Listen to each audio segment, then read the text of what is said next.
Hey everyone, welcome to another episode of Real Hazardous. Today we're going to be doing some hunting. We'll be out in the woods. I'm going to share with you guys a few tips and tricks to hunting from leaners and how to get a really good stable shot, so stay tuned.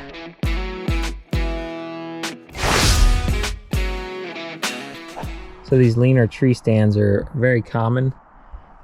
Typically have a little seat here, and then they have this rail that can fold up and down a lot of times, lift up and down, that you can rest your gun on and get a shot from. In this particular case, we are on a road looking down, and there's a pretty good chance of a decent shot. I mean, they do come close, but it could also be pretty good ways away. So to get a really good shot, what I like to do is, this can be kind of slick, and it's not super stable. So a simple thing you can do is just bring an extra jacket or a piece of cloth. In this case, I had an extra jacket, and I just kind of laid it up over the rail. Gave me a little more height, which was helpful. And when the gun sits in it, it kind of creates a little groove, kind of nest inside here, and it's a lot more stable than just putting it on this, or this, which could scratch it. But this will give you a really good stable shot. You'll see some people use, when they're long distance shooting, they've got them shooting bags, and it's same principle. It's just something to kind of help stabilize the gun, give a little extra surface area to rest on. Another thing to keep in mind is how you hold your gun. See, in the old days, as a kid, I'd take the gun and hold it like this, right? You'd put your hand out in front, grab the stock and hold it in the back and lean forward and shoot. But I've found it's actually much more stable to let the gun rest, in this case on the jacket, on the rail, hold it here with the grip, and then put this other hand actually behind the stock. I've got it resting here. Your arm extended doesn't give you a lot of stability. Like, you don't have a lot of strength out here, but you have a lot of strength with it in here. If you hold your arm out and try to hold someone, it's hard to do, but if your hand's here, you're a lot stronger. You're also a lot more stable, a lot smoother. So holding the gun and kind of just resting this hand back here to kind of pivot it on the rail gives me a much more stable shot. This side doesn't have as many natural branches coming off, but I feel like that kind of leafy camo covering does help. Again, doesn't have to be super thick, just enough to break up the pattern. So you can see this tree stand has really great camo. It's nestled right back there against the tree, pretty low profile, and those branches coming off really do a great job hiding it. On this particular hunting day, it was a Doe Weekend, so we're looking to shoot some does. Of course, we'll take a big buck if we see them, but hunted a couple times and hadn't seen a good buck or the right doe. I had a button buck walk in, a couple of small ones. Some came right by, some were a ways away, but nothing I wanted to shoot.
So I've been hunting this stand a couple times already this weekend, and I'd seen deer, and we have, you know, camera set up to help us see what's going on. Always use, you know, tracks, see what's feeding, see what's moving through. And I kept hunting the stand just because I had good activity, and I felt like sitting it long enough would eventually pay off, which it did. If the deer are moving through, you get good movement, you know, I'd say keep going back to it. It was also really nice about this stand. This was one we put up earlier this year, and I like new stands generally because I feel like deer will pattern you. If you have a stand that's been up there forever, they get wise to it. You know, you'll see them checking it. I've had deer come up behind, kind of see if someone's there. You'll see deer look up towards you more often, like they're checking when they do come in to feed. So I really do like a nice fresh stand, or even if it's the same area, sometimes just moving it around slightly, going to a different spot, or putting a climber in a different angle can help you to be more successful as well. Finally, on the, I guess the second to last day of Doe Weekend, I had a couple does come out pretty good ways down the road. So it was about probably 150 yard shot. So pretty decent shot. I was shooting with a 270, plenty of range, you know, no problem there.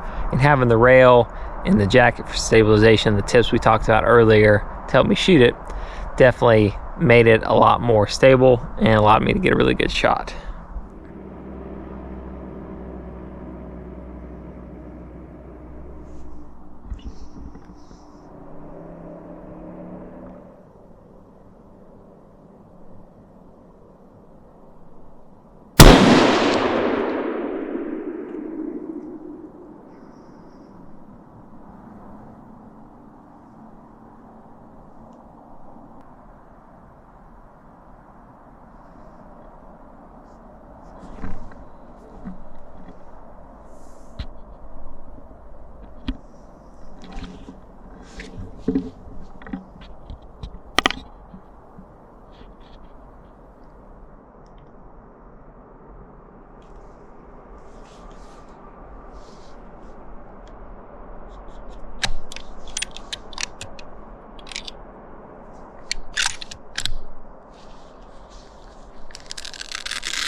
Had a couple does just walk out.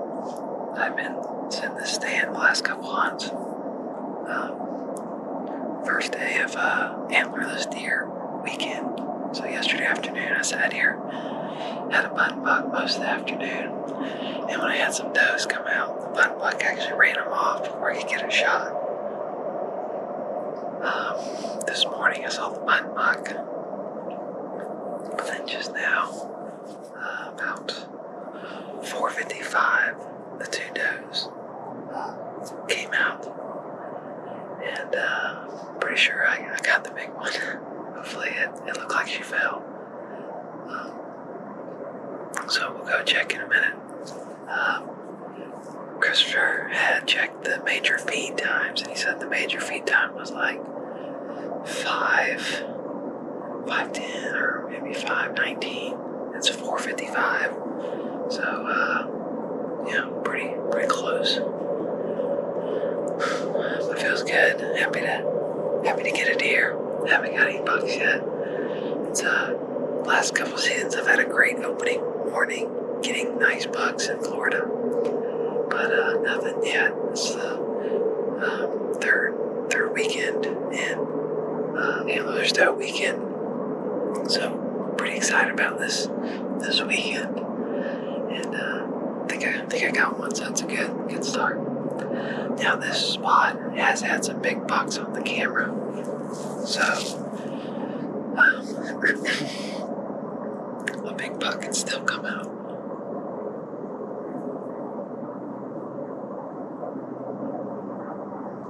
Actually, I got another doe out. I think that was the other doe with her. I guess she's coming back.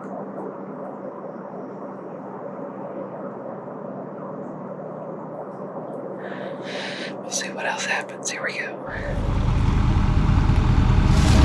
Which way is it? Down there. You said that one came down right at dark? Yeah, he came out from the way you came. Oh, behind us? Yeah, he got almost to me here, and I guess, I don't know if he smelled me or realized something wasn't up. How far down is it? Probably about where the camera is. Dang, that was a long shot. Did it buck or what did it do? It looked like it dropped. I couldn't, it probably went a little bit just because I don't see it. Which way? Back into the right. Towards the railroad track. A little bit further, right by that pine tree. I'm gonna put my boots on. I think, is that in there? In that way? Yeah. Good size though there, remember? Yeah, I went with the bigger. Where'd she come out here? Yeah. See it look bigger? I went with the bigger of the two. Say it. She definitely Flopped her around, but that angle went through there. She came out this way though, right there. Yeah. A big part of hunting and doing well is the prep that you put into it. That final moments where you finally see the deer and take the shot is usually just the culmination of how much work and prep you put into it. You know, practicing shooting, setting up your tree stand to have a good shot, have a good angle. So you can see right here, my dad's actually down at the end, right where I shot the deer. You can see him in the car. But we prepped the stand, cleared out the branches just right, so I have a shooting lane, but at the same time, this provides great cover. And also we put some of this mesh here. I like the kind of leafy stuff. This stuff's still pretty quiet, but it also really breaks up the pattern as opposed to just a flat cloth. So I really like this. So we're set up good. We've cleared out the branches along the road. Just enough to have a good shot, but not so much that you don't have that camouflage. And just was ready to make the shot. You know, I knew which way the deer were coming, had the rifle ready, and when the deer came out, was able to take a good shot and get some meat in the freezer. So it all worked out pretty well. Thanks for watching the video. Hope you learned a couple tips that'll help you next time on your hunting trip. If you guys got any questions or tips or anything you do to get a good stable shot, then please comment below. Don't forget to like and subscribe, and we'll see you next time on Real Hazardous.